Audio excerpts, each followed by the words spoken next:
Alright, my cultured comrades, brace yourselves because today's recap is steamier than a sauna and spicier than YouTube's demonetization trigger finger. Picture this: a Sigma male who's been dodging honey traps his whole life, only to have his childhood crush, now an enemy secret agent, show up. No, what you saying? What you saying, huh? Yeah, that's what I'm talking about. Gee. And throw every honey trap trick in the book at him. We're talking half-naked 90s, cat costumes, and even a Band-Aid outfit. Bro, I don't know how he held out, but trust me, if I were in his shoes, I'd be failing that mission hard. You think you've seen crazy before? Well, this story is about to push boundaries, and I'm risking demonetization just to bring you the spicy manga. Oh shit, here we go again. Our story kicks off with the ultimate weapon of mass destruction, the honey trap, the deadliest skill in a spy's toolkit. And trust me, once you're caught in it, your heart and your pee-pee might be toast. No escape, folks, and you're signing away your sanity. It was a beautiful afternoon, and there she was, a stunning girl with flowing blue hair, gazing deep into our boy's eyes. She whispered the words, "Every guy dreams of hearing I will be yours." Bruh, is this dude about to win the romance lottery, or what? And our boy, like the pure cinnamon roll he is, fired back. "Let's get married, okay? Calm down. Romeo, let's keep it cool. But wait, there's a cat." "But only when we're older," she says. Ah, the classic later. Ripped to all our hopes and dreams. Then, as if this wasn't heart-melting enough, they seal the deal with a pinky promise. You know, the contract of contracts. Oh, that's practically marriage in the kid world, folks. Forget legal papers. In the blink of an eye, 15 years have flown by since that fateful promise. And let's be real, minus 15 years is more than enough time for your average high school kid to get isekai'd once or twice, collect a harem, and make it back in time for midterms. Now we find ourselves in Yashima province, and oh boy, things are heating up. Enter the scene a character in barely there lingerie who looks way too excited to see our boy. The kind of excitement that makes you think she's not just here for a friendly chat, if you know what I mean. But let's take a moment to appreciate the gravity-defying situation happening here. The poor fabrics can hardly contain the absolute units under gravity cone's relentless pressure. I'm telling you, folks, at any second those straps are going to give way, and while the audience will be entertained, YouTube Sensei will smite us without hesitation. We're introduced to our man, dressed to impress in a luxurious suit, rocking those piercing eyes that scream I don't give a damn about the unholy matters surrounding him. Like a true Sigma, he pays no attention to the jiggly distractions next to him. Out to him, a pair of jiggly puffs is just another sack of meat. Folks, zero reaction. Stone cold, our boy is on a mission, and he's here to finish up fast before getting back to his other business. And because let's face it, he's got bigger fish to fry, and by fish I mean serious work, none of this romantic nonsense. Despite the obvious attempts at seduction, I'm talking full-on come-hither looks and moves, straight from the how to get his attention. Playbook RMC doesn't even fumble for a second.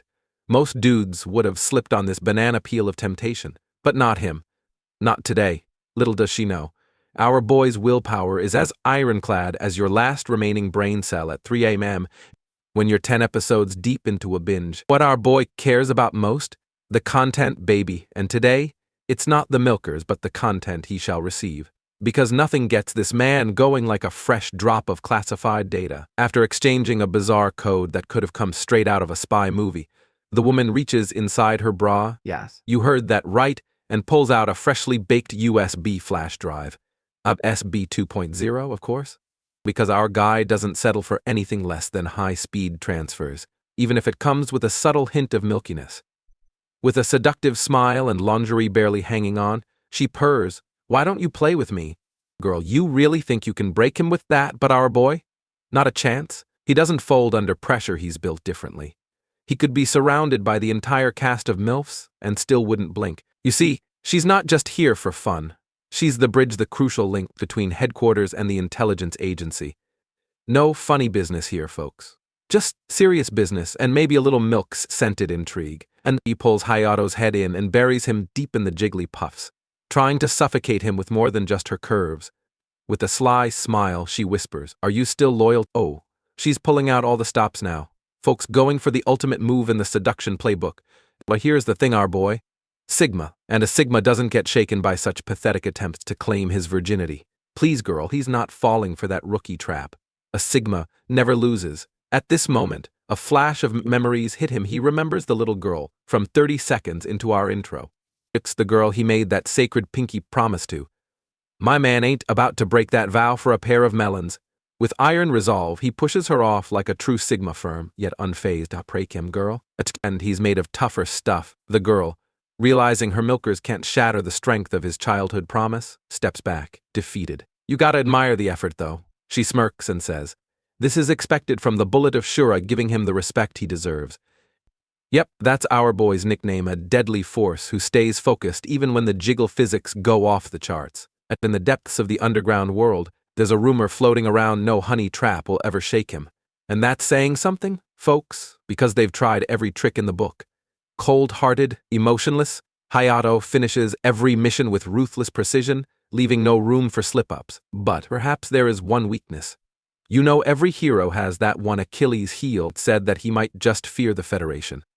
Hayato is suddenly alerted by the girl's offhand remark, and in a flash he raises his gun, pointing it directly at her face. Damn, no hesitation, he's not playing around. His eyes cold, voice firm, he demands, where did you learn that, bro? Even the way he interrogates people is stone cold. In a panic, the girl UI immediately rats out her source. She squeals, I only heard it from HQ. The girl folded faster than a cheap lawn chair. But unfortunately for her, all our boy can see now is a sussed-out girl, standing in front of him, and when Hayato fires his gun, but the bullet narrowly misses UI, smashing into the door behind her instead. Of course, our Sigma wasn't aiming for his sexy colleague, nay, he had his sights on the real target. Hidden behind that door was a pair of eavesdropping goons, caught in the act. Look at this brave side character, a pistol in his right hand. But instead of shooting, the genius decides to rush Hayato head-on at point-blank range. Bro really thought he was in an action movie. Finally, he goes for the shot. But Hayato's martial arts mastery kicks in. In under a second, he disarms the brave fool, taking him down with absolute ease. And as a reward for this guy's bold stupidity, our boy sits on his head, because, hey, sometimes humiliation is a better teacher than a punch to the face. With the man underfoot, Hayato demands to know who leaked the info. It turns out to be simple. The whole Yashima province is crawling with spies. Sweet dreams, buddy, better luck in the next life. UI, still shaken from the scuffle, asks Hayato, who were those guys, cool and collected as ever? Hayato responds, they're after the USB. Yep, the punk was likely a spy from the Confederation, out here risking it all for that steaming hot flash drive. But what he didn't realize was those milkers it came from. Everyone wants a piece of those nowadays.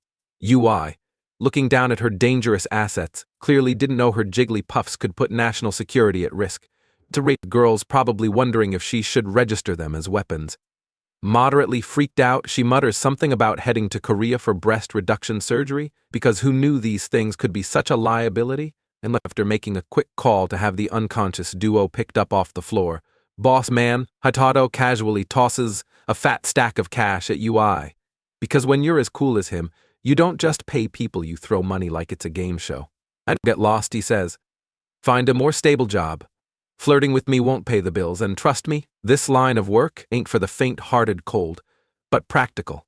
UI contemplates her life choices for a second, because as hot as Hayato is, staying involved with this man is a one-way ticket to constant danger. Rookie mistake. My guy who eats ramen in a suit as the TV broadcast hums in the background. Something catches his attention. The news anchor announces that the Lucy Federation has repeatedly violated Japan's airspace, sparking some international drama.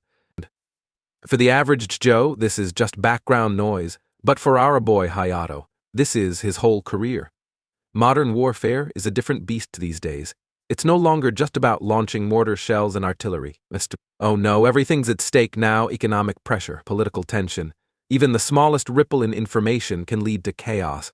And in this game, information and control are king. And among all the methods to gain that control, the honey trap is one of the most effective weapons. A well-placed pair of jiggly puffs can topple governments, people. Many high-ranking figures have been ensnared, selling out their countries faster than a Black Friday sale. Look, the power of thirst is undefeated. Unfortunately for Hayato, the country he works for, yeah, they suck at this game. All those theatrics with the lingerie and the secret USB drive, the drive was actually empty.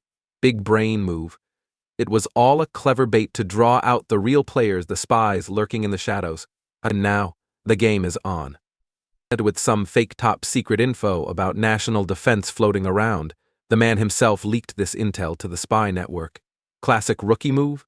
As for Hayato's ultimate goal, yeah, you heard that right. Forget about fighting for freedom, he's trying to get some cozy roommates. He's using himself as bait to attract those lured by the promise of the shared house. Once they're in his web, he has two options: either recruit them to work for him, or capture them to extract intel. But if neither works out well, Hayato will have to send them to the great beyond, no questions asked. As he strolls through the household, lost in his thoughts, Hayato muses, I too want hot singles in my area to honey trap me and extract my information a man can dream. Right. He figures he has plenty of time to sort things out since the first tenant isn't supposed to arrive until tomorrow. But just as he thinks he's got it all under control, he suddenly comes face to face with a girl wielding a knife in her hands. Now that's a plot twist. Is she here to join the housewarming party, or start a horror movie? The crazy waifu jumps in dagger is the least he expects to see now. The girl jumps in with a dagger and hold up. Damn, Can we just girl, take what a you moment to saying? admire those cheeks? What you saying, Seriously. huh? Yeah, that's what I'm talking about. Jeez. He quickly blocks and disarms the incoming dagger attack, sporting a straight JoJo chase. Yeah, that's right, no time for panic when you look this cool. He narrowly dodges the follow-up attacks from the ferocious attacker, showing off some impressive reflexes. Suddenly, he notices a secondary dagger attached to the foot of this gothic girl, and it nearly finishes him for good. Now that's what I call a fashion statement. Who needs pockets when you have deadly accessories? There's no time to rest or think twice. They're both staring deeply into each other's souls, holding guns to each other's heads. This has to be the most twisted kind of foreplay I've ever seen. Who needs a candlelit dinner when you can share this kind of chemistry? Somehow, this girl looks very familiar to Hayato. Talk about a glow-up. Who knew time could be so generous the next moment? Sarapi also recognizes Hayato had confused Vin Diesel and Obama with each other. Is he a walking meme, or just that forgettable? I have no idea how she can recall someone from more than a decade ago, but there's a bubbly air circulating between the long-lost pair, making the moment feel awkward and nostalgic all at once. Before they know it, both become embarrassed and self-conscious about the adult toys they're holding in their hands. Sarapi reacts first, quickly hiding her toy behind her back, a poor cover-up story bubbling up, and she explains to Hayato that she uses it to fend off weirdos on the streets. Sure, let's go with that, because nothing says self-defense like a knife in a classic flip-the-table moment. She suddenly points at the large metallic object in Hayato's hand and asks what it is. He freezes and stutters, claiming it's just a toy he uses to pleasure himself every so often. Wow, that's one way to break the ice. Nothing like a little oversharing to lighten the mood internally. Both Hayato and Sarapi have come to realize where the other party belongs, and how did they both end up working for enemy countries? I'm just speculating here. The classic tale of childhood friends torn apart, heartwarming, yet also a bit cliché. Right, Sarapi claims to have been taken in by a family from the Lucy Federation, or so she says, while Hayato insists he was adopted by a normal family in Yashima. Normal? Sure, buddy, like that's ever a thing in this story. These are the kinds of families that make you question your life choices. In truth, they were both bullshitting. Neither was taken in by ordinary families to begin with. Imagine being so desperate for a cover story that you both end up digging your own graves. At the classic, all I want to know is what family fed our female lead so well that she grew a pair that could rival the milk aisle at the grocery store. I mean, those things could launch a revolution. Talk about a serious upgrade. The air in the room is tenser than my ligaments on a good day. Seriously, I can almost feel the tension radiating off them, like an awkward high school dance. Hayato wants none of that, so he switches topics and informs Sarapi that he's the manager of the shared house. Because nothing screams adulting like being a glorified landlord. Am I right? The subsequent conversation reminds me of an awkward middle school couple's first date. So I'll spare you the trouble of reading through that cringe fest. Vibe fidgeting, avoiding eye contact, and discussing the weather like it's the most thrilling topic ever underneath her cool beauty facade. Sarapi is already down bad for the Sigma, despite not seeing him for 15 years. And let's be real, who wouldn't want a piece of that? She still wants the D. Classic childhood friend trope alert. Who could resist? Ah, yes, how could we forget the classic childhood promise to marry each other? Because nothing says romance like a pinky swear made in the playground, right? Hayato brings up the very topic of marriage, startling his friend and bringing her to tears, and just like that, the floodgates open. Buckle up, folks, this is about to get emotional. At this moment, Sarapi is the embodiment of kawaii, so cute that MC has to physically calm himself down by fisting his sausage tightly. Seriously, if she gets any cuter, he might need to consider some serious self-control measures, but hold on to your hearts, because even better news is waiting for Sarapi. As it stands, there are only two of them, sharing the house, meaning no one else can disturb their lovey-dovey couple time. The sweet sound of solitude. Just the two of them, trapped in a house together. What could possibly go wrong? Let the games of flirtation and tension commence. What's a little childhood promise and a whole lot of unresolved feelings, but don't worry, Hayato says. No matter how cute you are, my PP isn't working. The classic "it's not you, it's me, it's me" line, always a winner. Right? Sarapi is almost in tears when she hears this, but she quickly responds, "If it's you, I don't mind talk about taking one for the team. Girls got spirit. And let's not forget there's always Viagra." This revelation makes Hayato surprised and blush. Oh, hold up. Did he just get a compliment? This is new territory for our cold-hearted Sigma. The thought of clapping those cheeks starts to dance through his mind, but just as quickly, his Sigma instincts kick in. He can't shake the feeling that he might have fallen for a honey trap. Classic Sigma move, can't trust a cute girl with a knife in her hand. Beast better play it safe, so he retreats to his office, leaving Sarapi with a mix of confusion and lingering disappointment. Oh, come on, Hayato. You're telling me you'd rather work than explore those tempting possibilities. Just then, the agency calls, and Sarapi realizes she has to get the job done without sending Hayato off to meet the gods. I mean, who wants to lose a potential partner because of a little espionage, right? The agency finds this situation rather unusual but sends over a detailed plan, beginning with the letter H. Yes, folks, this is the legendary Operation Honey Trap. Cue dramatic music and an epic montage. Sarapi's about to dive into the wildest mission of her life. She's taken aback by this twist. The Sword Princess, known for eliminating enemies and handling the dirty work for her country, has never tackled something quite like this before. About a plot twist. Yikes. Nothing says I love you quite like a swift exit from this mortal coil. Better get to work. Sarapi, those jigglypuffs won't milk themselves meanwhile. In the other room, our boy Hayato is on a mission, one of surveillance destruction. He's busy searching for and destroying all the hidden cameras and microphones that Sarapi has planted. Isn't a romantic comedy anymore. It's more like Mission Impossible Espionage Edition. It's safe to assume that whatever he's planted has also been dealt with, which means our Sigma hero can no longer sneak peeks at his crush's thick body. What a tragedy. Just when he was about to get a good look at those jigglypuffs, suddenly there's a knock on the door, jolting him back to reality. Knock, knock. Who's there? Demonetization seal from YouTube. Sarapi enters the room, and the moment is electric. She's wearing a lightly textured nighty dress that screams sophistication. I can only assume the designer of this masterpiece is a true man of culture. The sides are subtly exposed, making it all too easy to appreciate those killer curves. The side profile is a work of art. It's like watching a painter unveil their masterpiece. Hayato's excitement is palpable. Let's just say one part of his body has risen to the occasion faster than a pop-up ad on a sketchy website. This is the Honey Trap Manual, and step 1 is to seduce the living daylights out of your target. Sarapi might be a rookie, but those proportions are no joke. The twin turbo jigglypuffs are doing massive damage to Hayato's resolve, and he's struggling to keep his cool. Forget about espionage at this point. He's ready to throw in the towel and surrender to those assets. And damn, what is that, bro?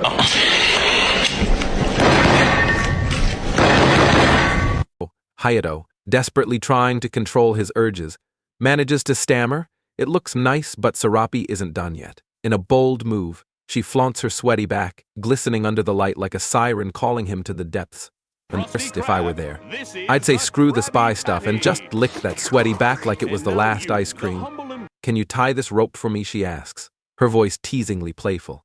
I mean, come on, YouTube may have me in a tough spot with their demonetization policies, but how can I not show you all this masterpiece? Sarapi glances back, a smirk on her face, expecting Hayato to be mesmerized. It should have been me, not him! It's not fair! Yet somehow, he keeps his composure, focusing on his phone as if he's deep in stock market analysis. What a pro move.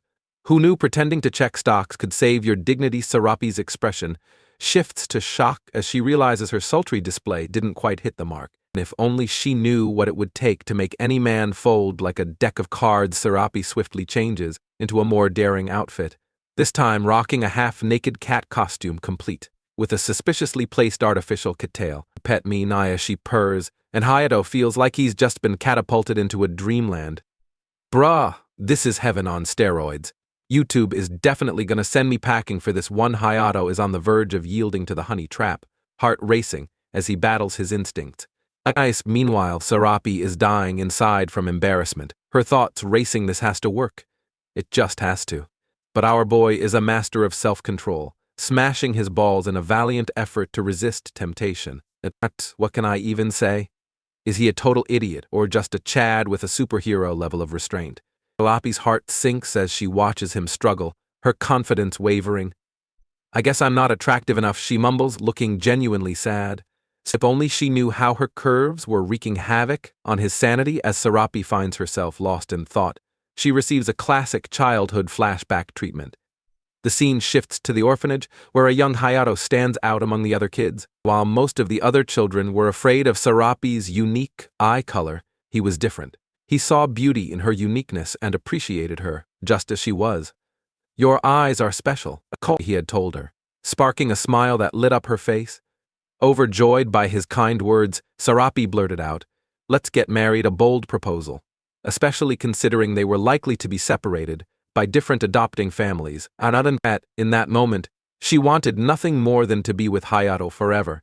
What a moving story. Folks, if you ever wonder why you and I didn't snag a hot maiden, just remember we didn't try hard enough in kindergarten.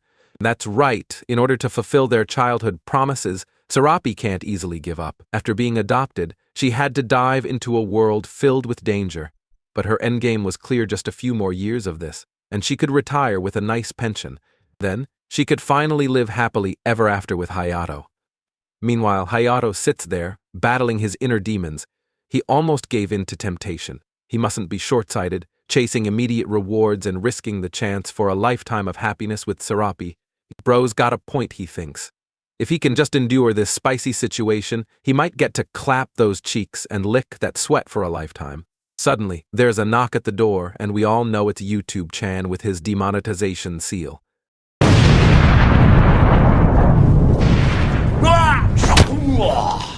The door creaks open, and in walks Sarapi, sporting nothing but 3 strategically placed band-aids.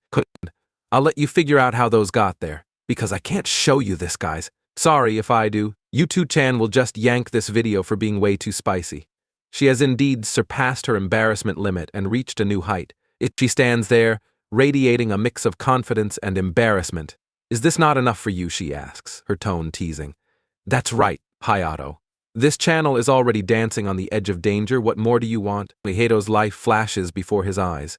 Until now, he had rejected every honey trap for Sarapi, but now she's the one in front of him, and he's paralyzed by the moment. He can't move an inch, or else his raging stick might make an unexpected debut. But he's on the brink of giving, and maybe just a little more push would do it. Sarapi closes the distance between them, her eyes sparkling with mischief and a hint of desperation. "Hayato," she whispers, leaning in closer. The atmosphere crackles with tension, and he can feel the heat radiating off her. As if reading his mind, Sarapi gives a massive push forward. She grips Hayato's right hand firmly and presses it against her left milker, her breath hitching slightly as she whispers, "It's okay for you to clap, Hayato. The sensation is too much for our maiden boy." His right hand, which has kept him warm during the loneliest nights of the last 25 years, is now filled with softness and warmth he never thought he'd feel. Hayato's heart races, and his brain starts malfunctioning. Did she really just say that? He's torn between giving in to the temptation and remembering his resolve. What if this is a trap? But the way she's looking at him, with those pleading eyes and the playful smile, makes him question everything. The bold action is also a huge sacrifice for Sarapi, as she has never done something like this for anyone before. Tears start to drip down her cheeks, and Hayato can't help but think she must hate honey traps, after all. It should have been me, not him! It's not fair! And this realization awakens as he wraps his very expensive dinner jacket around her shoulders, his expression serious as he tells her, "Don't go overboard with this. We can take things slow." The sudden shift in mood shocks Sarapi, and her heart swells with joy at his kindness. Well, "Wish you're really sweet." Hayato, she stammers, wiping her tears with the back of her hand. "Ah yes, remind me where I have seen those eyes before. If you know, comment below, whose hard eyes only cultured men can appreciate." Sadly, a bunch of griefers show up to disturb this warm moment. Just when things were about to get spicy, the punks break in through the window, armed with pistols. It's clearly, they are not here for a friendly chat. They quickly surround Sarapi and Hayato, restraining them with ropes. How considerate. They even leave gaps to accommodate her assets, because priorities. The group is here for the aforementioned USB drive. And of course, our boy Hayato is not about to give up the information easily, even if the drive is empty. Although Sarapi is a fellow Confederate spy, her low rank makes her an easy target for the thugs. Naturally, they mistake her for just another Yashima spy, and in their minds, mercy is not an option. The leading punk barks orders, calling for people to move Sarapi into another room, maybe to do some naughty stuff, Hayato thinks. And he can already feel YouTube-chan getting ready to slap a demonetization. With adrenaline pumping, he springs into action.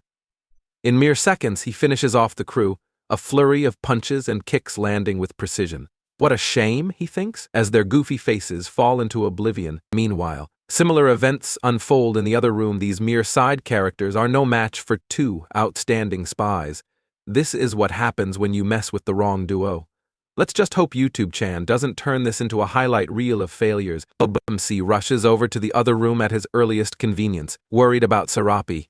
Just as he is about to open the door, the girl swings it open first and warns him not to enter, claiming that the room is quite messy for now. Apparently, the punks just bolted out of there in a hurry, leaving chaos in their wake. Hayato peers inside, and it looks like a tornado hit the place. Papers scattered everywhere, furniture knocked over, and a suspicious amount of something sticky on the floor. He's momentarily taken aback. "Messy, huh? I've seen cleaner battlefields," he mutters, trying to keep a straight face. For now, they are just relieved to know that their identities are still intact. But let's be real here, folks. Who are we kidding? We're not 5 years old. It's not like they could keep a low profile in a place like this. You can almost hear the whoops echoing through the spy community. After settling down and moving in, Hayato is finally ready to start fresh. He's determined to work hard until retirement and fulfill that childhood promise to Sarapi. After all those years apart, he's prepared to do whatever it takes to win her back from the Confederation. But just as he opens the door, demonetization strikes again. There stands Sarapi, draped only in droplets of water, her hair cascading like a waterfall, just emerging from the shower. She screams, and the sound echoes through the house like an alarm bell. Outside, the rest of the crew hears the commotion, and they immediately start whispering amongst themselves, raising eyebrows and exchanging smirks. What are they doing in there? Are they clapping or what? Meanwhile, a girl with glasses steps forward, crossing her arms with a serious expression. "The war has begun," she declares dramatically, as if announcing the start of an epic battle. This is about to get spicy, folks. The clock get hour is Dallas Max.